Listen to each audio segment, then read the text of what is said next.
Todos acharam? Bem? Jonas capítulo 1.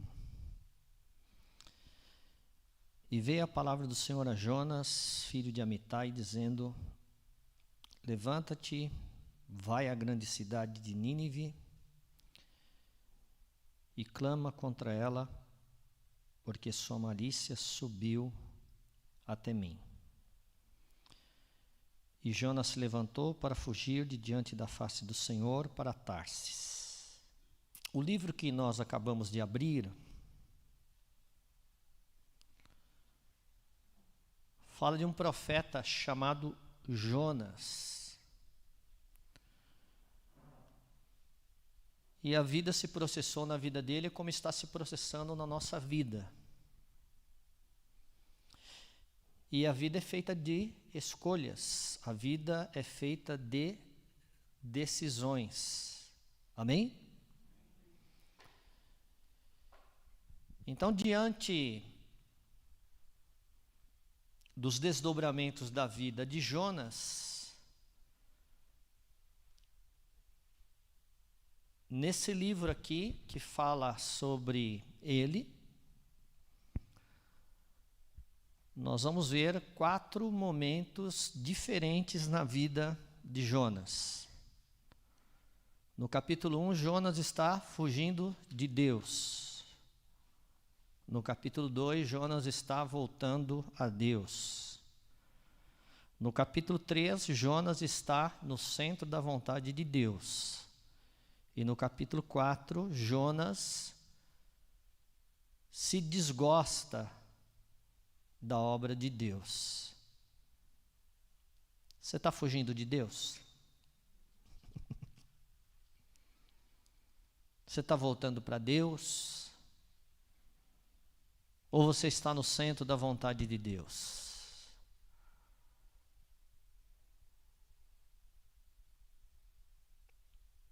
Não permita que nenhuma circunstância faça você desgostar da obra que Deus está fazendo, porque a obra de Deus ela é perfeita. Amém? Então, na realidade que Jonas se preparou a vida inteira para ser usado por Deus. E no momento exato que ele vai ser desafiado para ser tremendamente usado pelo Senhor, a Bíblia diz que Jonas se levanta, mas não para obedecer à voz de Deus. Jonas se levanta para fugir da ordem de Deus. Então vamos lá. Veio a palavra do Senhor a Jonas, filho de Amitai, dizendo: Levanta-te, vai à grande cidade de Nínive e clama contra ela, porque a sua malícia subiu até mim. E Jonas se levantou para fugir de diante da face do Senhor para Tarsis. Então a primeira pergunta que não quer calar: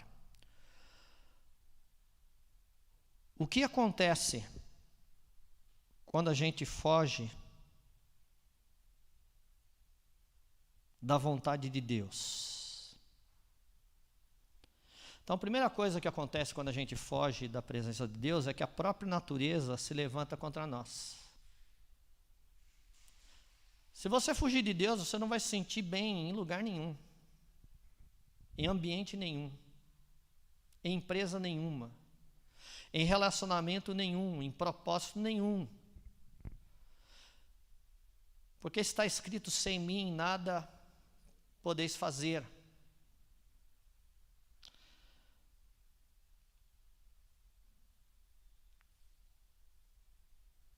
Em segundo lugar, quando a gente foge da presença do Senhor,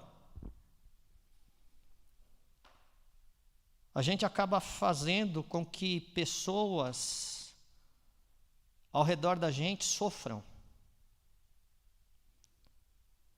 A gente acaba sendo o motivo de que muitas pessoas comecem a ter uma vida de perdas por causa da nossa presença no meio dessas pessoas. A Bíblia diz que quando ele entrou no navio, o Senhor mandou no mar um grande vento e fez-se no mar uma grande tempestade, e o navio estava para quebrar-se. A natureza se tornou inimiga de Jonas. Em seguida, por causa dessa tempestade, os marinheiros clamaram cada um ao seu Deus e começaram a tomar uma atitude. E a primeira atitude era tirar o peso do navio, para que ele não afundasse. E com isso, eles lançaram no mar o que? As suas fazendas. Eles começaram a lançar fora coisas que de repente levaram uma vida inteira para alcançar, para conquistar. E isso tudo por causa de Jonas. Então a presença de Jonas fez esses homens abrirem mão daquelas realidades que foram fruto de sonhos que eles tiveram. E eles tiveram que abrir mão daquelas realidades, daquelas conquistas. A Bíblia diz que eles lançavam no mar as fazendas que estavam no navio para o aliviarem do seu peso.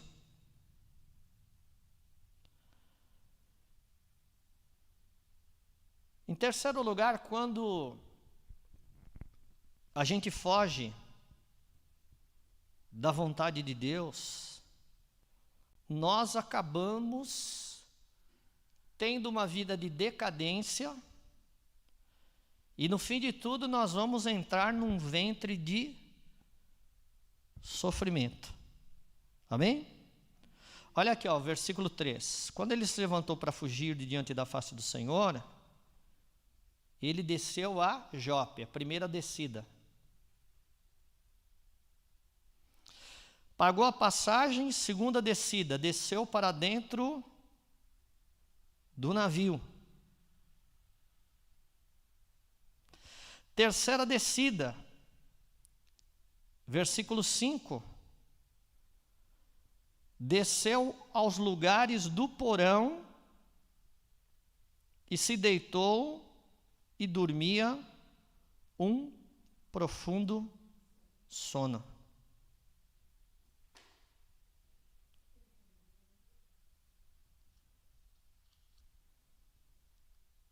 Então vamos contar aqui.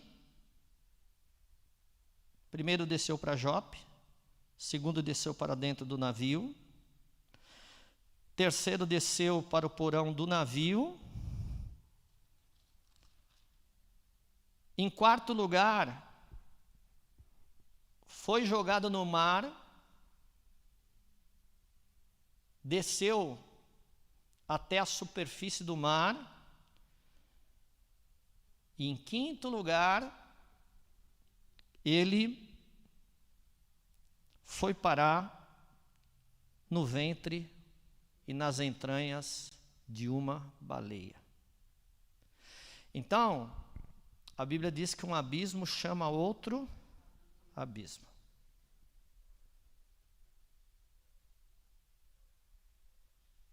O Espírito Santo nos trouxe aqui para que a gente nunca fuja da vontade de Deus, mas que a gente permaneça firme na presença de Deus. É o versículo 17 que diz que depois que ele foi lançado ao mar, que um grande peixe foi levantado pelo Senhor para que o tragasse. No versículo 14, ele foi lançado no mar, né? Versículo 15. Levantaram Jonas e lançaram ao mar, e cessou o mar da sua fúria. E versículo 17. E deparou, pois, o Senhor um grande peixe para que tragasse a Jonas, e esteve Jonas 3 dias e 3 noites nas entranhas do peixe. Olha que interessante, só depois que ele foi lançado fora do navio, é que cessou o mar a sua fúria. Versículo 15. Levantaram Jonas e o lançaram no mar, e cessou o mar da sua fúria. Acabou toda a tempestade depois que Jonas foi tirado do meio dele. Então, existem tempestades que acontecem na vida da gente, para que a gente saiba que no meio da gente tem alguém fugindo de Deus. Para que a gente saiba que a gente fez sociedade com alguém que está fugindo de Deus. Para que a gente saiba que a gente abriu a vida da gente para alguém que está fugindo de Deus. Isso vai trazer problema para a vida da gente. Isso precisa ser resolvido.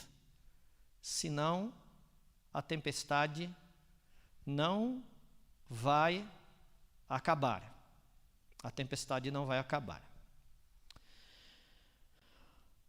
A palavra do Senhor diz que no capítulo 2, Jonas está voltando para o centro da vontade de Deus.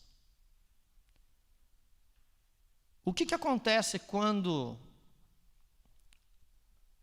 a gente volta ao centro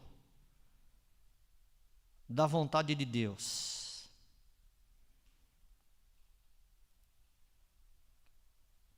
Quando a gente tem o desejo de voltar ao centro da vontade de Deus, em primeiro lugar, nós ganhamos comunicação com Deus através da nossa oração. Amém? Olha o versículo 1 do capítulo 2. E orou Jonas ao Senhor. Você precisa voltar a orar. Você precisa voltar a ser um homem de oração. Você precisa restaurar a tua comunicação com o Senhor Deus Todo-Poderoso. Orou Jonas ao Senhor, seu Deus, das entranhas do peixe, e disse: na minha angústia clamei ao Senhor, e Ele me respondeu. Do vento do inferno gritei, e tu ouviste a minha voz, porque tu me lançastes no profundo, no coração dos mares, e a corrente me cercou, e todas as suas ondas e as tuas vagas têm passado por cima de mim. Então ele fez uma longa oração ao Senhor. E ele experimentou a bênção, ele experimentou a promessa que diz: fala, porque eu te escuto. Clama a mim e responder-te-ei, anunciar-te-ei coisas grandes e firmes que tu ainda não sabes. Então, o primeiro passo que você pode dar para voltar a Deus é abrir a tua boca e falar com Deus. Então, quando a gente está voltando para o centro da vontade de Deus, em primeiro lugar, nós ganhamos comunicação com Deus através da oração, mas, em segundo lugar, nós saímos desse ventre de sofrimento. A partir do momento que ele orou, o versículo 10 diz o quê? Falou, pois, o Senhor ao peixe, e ele vomitou Jonas na terra. Você quer sair desse ventre de sofrimento? Ore. Se humilhe, se curve, põe para fora, diante de Deus, os teus erros, as tuas falhas, as suas opções erradas, os seus passos errados. Peça que Deus intervenha na tua vida e que Deus não permita que você morra do jeito que você está. E Deus vai falar. Com quem Deus vai falar? Deus vai falar com quem Ele quiser. Só que esse que será escolhido por Deus, no sentido dele falar, essa pessoa, ou esse animal, ou essa criação da natureza para a qual Deus falar, será levantada por Deus para trazer uma solução para a sua vida. E no caso, Deus falou com quem? Com peixe.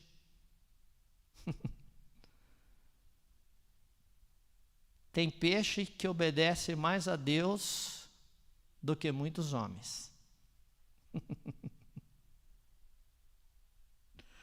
Falou, pois, o Senhor ao peixe e ele vomitou Jonas na terra. Então, quando a gente volta para Deus, quando a gente dá passos largos para voltar ao centro da vontade de Deus, nós saímos desse ventre de sofrimento. Em terceiro lugar, quando a gente tem o desejo de voltar ao centro da vontade de Deus, somos restaurados à normalidade da vida e recuperamos as nossas perdas. Amém? Porque quando a gente foge, a gente perde. Quando a gente se distancia de Deus, a gente perde. Quando a gente se afasta do Senhor, a gente afunda. Mas quando a gente busca o Senhor, Ele nos restaura a normalidade da vida e Ele é tão bom, mas tão bom, mas tão bom, que a gente recupera as nossas perdas.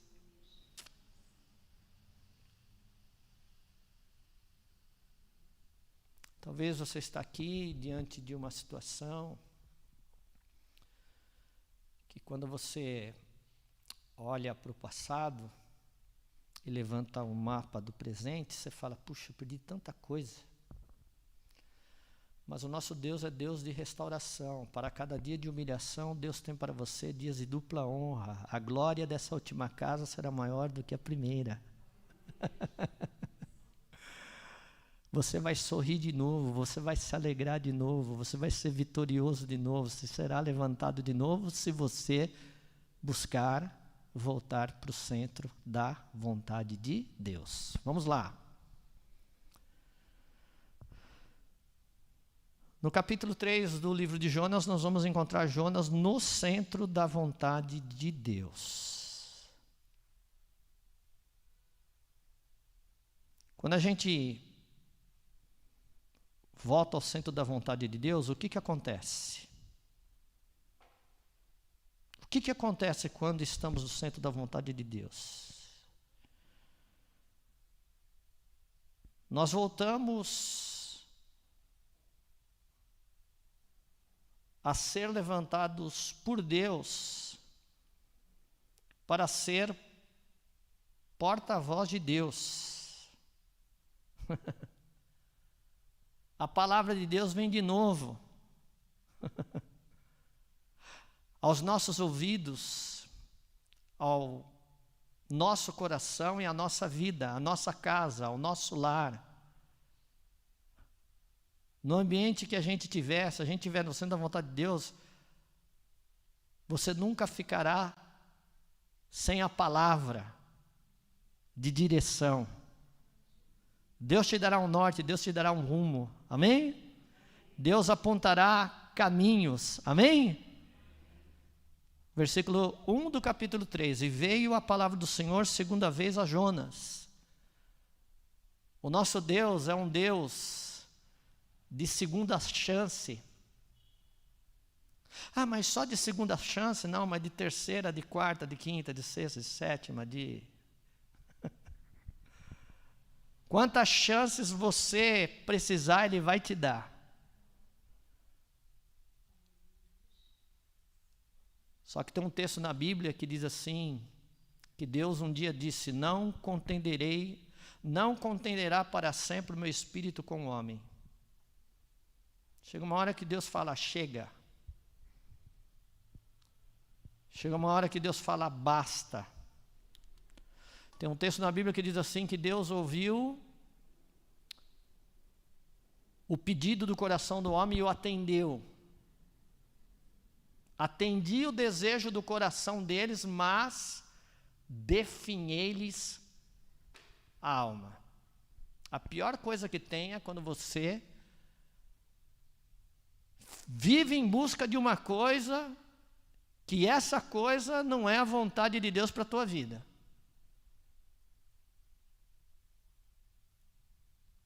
E você viveu tanto em busca daquilo, e lutou tanto com Deus por causa daquilo, e brigou com Deus por causa daquilo, e Deus falou: vou ouvir o desejo do coração dele, mas ele vai ver que não era isso que eu queria para a vida dele. Porque às vezes a gente só aprende apanhando. Por quê? Uma pessoa inteligente, ela aprende com seus próprios erros. Mas uma pessoa sábia aprende com os erros dos outros. Amém?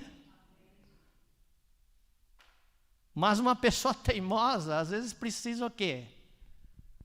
Apanhar da vida. Para levar um saco dela de Deus e aprender a andar no centro da vontade dele. Em segundo lugar, quando a gente está no centro da vontade de Deus, nos tornamos instrumentos do seu poder. Pois no capítulo 2, ele percebe que ele voltou a ser porta-voz de Deus. Levanta-te e vai à grande cidade de Nínive.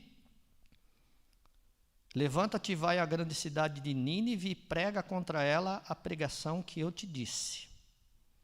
Ele se levanta, vai a Nínive, segundo a palavra do Senhor. E era, pois, Nínive uma grande cidade de 3 dias de caminho. Para ele alcançar todos os habitantes da cidade, ele tinha que andar 3 dias dentro dessa cidade pregando a palavra. 3 dias pregando, que maravilha. E aí, como ele estava no centro da vontade de Deus, ele se tornou no instrumento do poder do Senhor, porque os homens de Nínive creram em Deus e proclamaram um jejum e vestiram-se de saco, desde o maior até o menor, porque a palavra chegou até o rei de Nínive. Irmãos, não existe coisa mais maravilhosa para um pregador de conseguir abençoar as pessoas. Eu fico tão feliz quando no final do culto alguém me dá um abraço e fala: olha, Deus falou comigo, pastor, através do que você pregou. Não tem coisa mais gostosa do que essa.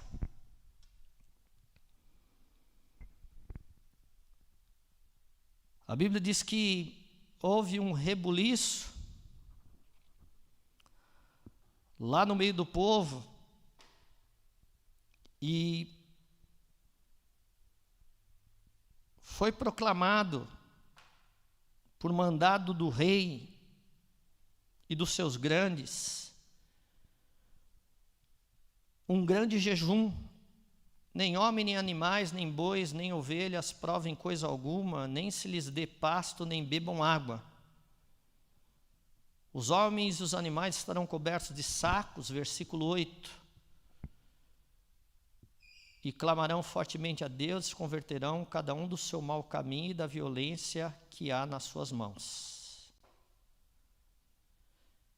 Versículo 10. E Deus viu as obras deles, como se converteram do seu mau caminho, e Deus se arrependeu do mal que tinha dito lhes faria, e não fez. Amém? Então, que coisa maravilhosa, quando a gente volta ao centro da vontade de Deus, Deus usa a vida da gente. Amém? Deus, através da gente, constrói pontes onde foi construído abismos.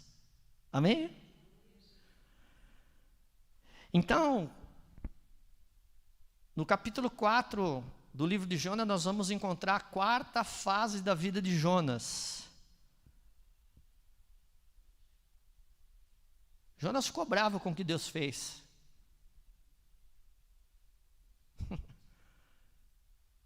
Esse cara aqui só pode estar maluco.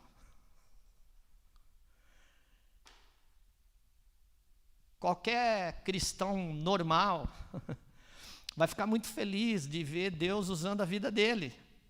Amém? Do intento que Deus quer através da nossa vida aconteça em 100%, vai ficar feliz. Jonas ficou bravo. Jonas se desgostou extremamente disso e ficou todo ressentido. E orou ao Senhor e disse: Senhor, não foi isso que eu disse, estando ainda na minha terra? Por isso me preveni fugindo para Tarsis, pois sabia que és Deus piedoso e misericordioso, longânimo e grande em benignidade, e que te arrependes do mal. És Deus piedoso, misericordioso, longânimo e grande em benignidade, e que te arrependes do mal. Irmãos, esse cara aqui deve estar maluco. Peço-te, pois, Senhor, que tire a minha vida. Porque melhor me é morrer do que viver. E disse o Senhor para ele: é razoável esse teu ressentimento?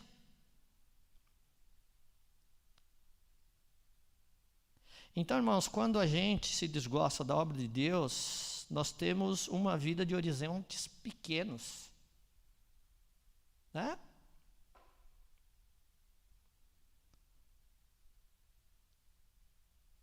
Porque a palavra do Senhor diz que Jonas saiu da cidade, assentou-se ao oriente da cidade e ali fez uma cabana. E se assentou debaixo dela à sombra até ver o que aconteceria. E aí fez o Senhor nascer uma aboboreira que subiu por cima de Jonas, para que fizesse sombra sobre a sua cabeça, a fim de o livrar do seu enfado. Como Deus é bom, hein? E Jonas, que se desgostou de Deus, se alegrou com a aboboreira.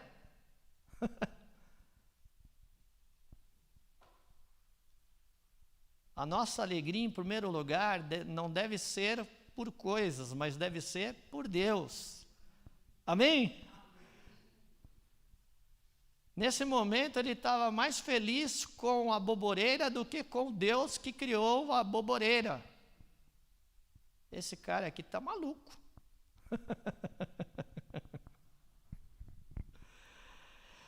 Mas Deus acabou com a alegria dele. Deus enviou um bicho no dia seguinte ao subir da alva, o qual feriu a aboboreira e esta se secou. E aconteceu que, aparecendo o sol, Deus mandou um vento calmoso oriental e o sol feriu a cabeça de Jonas. E ele desmaiou e desejou com toda a sua alma a morte, dizendo: melhor me é morrer do que viver. Então disse Deus a Jonas: é acaso razoável que assim te enfades por causa da aboboreira? E ele disse: é justo que me enfade, a ponto de desejar a morte. Terceira vez que ele fala em morte. Como é que o cara serve o Deus da vida e vive falando em morte? Isso daí é uma não conformidade, né? E disse o Senhor: tiveste compaixão da aboboreira. E disse o Senhor: tiveste compaixão da aboboreira, na qual não trabalhaste, nem a fizeste crescer, que numa noite nasceu e numa noite pereceu. E não hei de eu ter compaixão da grande cidade de Nínive, em quem estão mais de 120 mil homens que não sabem discernir entre a sua mão direita e a sua mão esquerda, e também muitos animais. Que vale mais, uma aboboreira ou 120 mil homens? Então, quando a gente se desgosta da obra que Deus faz, nós temos uma vida de horizontes pequenos. A gente vive lutando e brigando por coisas pequenas, sem enxergar as grandezas da vida, sem enxergar as obras nobres e imensas que Deus está realizando.